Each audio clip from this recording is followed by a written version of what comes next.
Assalamualaikum warahmatullahi wabarakatuh. Salam bahagia guru-guru hebat. Saya Heni Nur Aida, CGP Angkatan 8 dari SDN Pasir Curi, Kabupaten Tasikmalaya.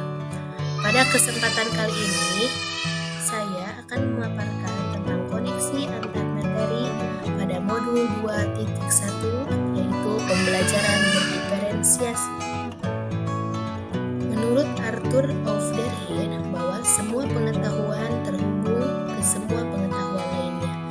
Yang menyenangkan adalah membuat koneksinya. Pada koneksi antar materi modul 2.1 ada beberapa pertanyaan pemantik. Pertanyaan yang pertama, apa yang dimaksud dengan pembelajaran berdiferensiasi dan bagaimana hal ini dapat dilakukan di kelas?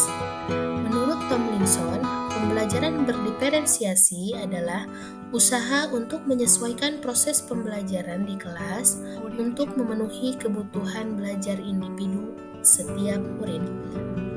Pembelajaran berdiferensiasi haruslah berakar pada pemenuhan kebutuhan belajar murid dan bagaimana guru merespon kebutuhan belajar murid tersebut. Adapun hal-hal yang dapat dilakukan untuk menerapkan pembelajaran berdiferensiasi di kelas yaitu yang pertama, menentukan tujuan pembelajaran. Yang kedua, menentukan kebutuhan belajar murid melalui 3 aspek yaitu kesiapan belajar, minat murid, dan profil belajar murid.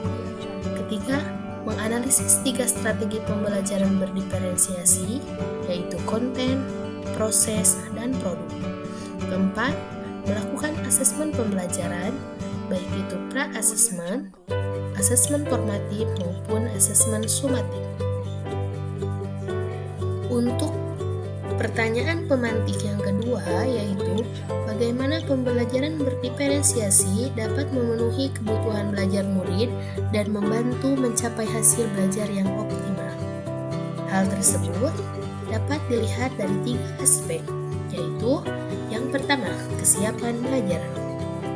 Maksudnya yaitu bahwa murid memiliki kapasitas untuk mempelajari materi, konsep, atau keterampilan baru secara berbeda-beda.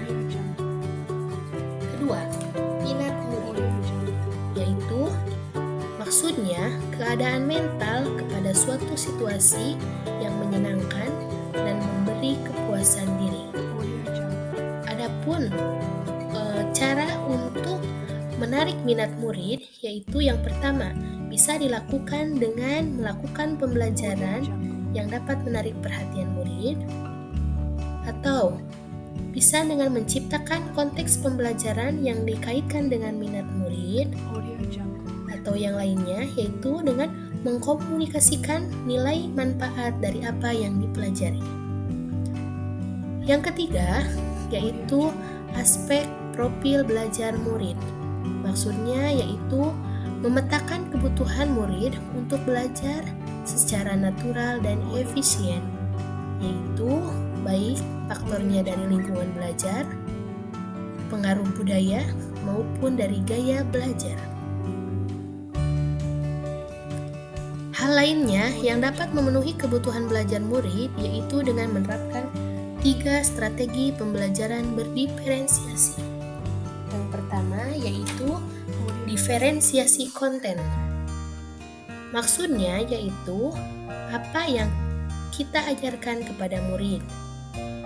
Yang kedua, diferensiasi proses, yaitu mengacu bagaimana murid memahami dan memaknai proses pembelajaran tersebut. Dan yang ketiga, diferensiasi produk, yaitu tagihan apa yang kita harapkan dari murid.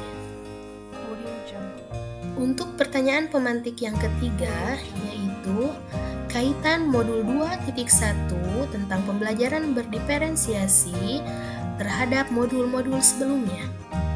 Modul 1.1 Filosofi Pendidikan Ki Hajar Dewantara, bahwa pembelajaran berdiferensiasi haruslah bertujuan pada pemenuhan kebutuhan belajar murid dengan cara menuntun segala kodrat anak, baik kodrat alam maupun kodrat zaman sehingga murid mendapatkan kebahagiaan serta keselamatan sebagai manusia dan anggota masyarakat.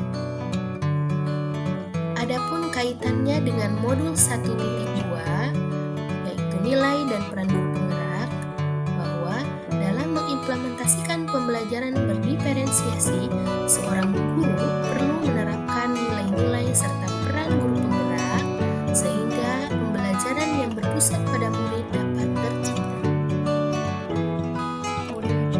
Kaitan modul 2.1 pembelajaran berdiferensiasi dengan modul 1.3 visi guru penggerak, bahwa pembelajaran berdiferensiasi dapat menjadi salah satu strategi dalam mewujudkan visi sekolah yang terbentuk dari visi seorang guru penggerak. Selanjutnya, kaitan modul 2.1 pembelajaran berdiferensiasi dengan modul 1.4 budaya positif, bahwa dalam implementasi pembelajaran berdiferensiasi, seorang guru sebelumnya perlu membuat keyakinan kelas bersama murid sehingga tercipta disiplin yang positif. Dengan terciptanya disiplin positif di dalam kelas akan membangun sebuah kebudayaan yang positif pula. Sekian yang dapat saya sampaikan, mudah-mudahan ada manfaatnya khususnya bagi saya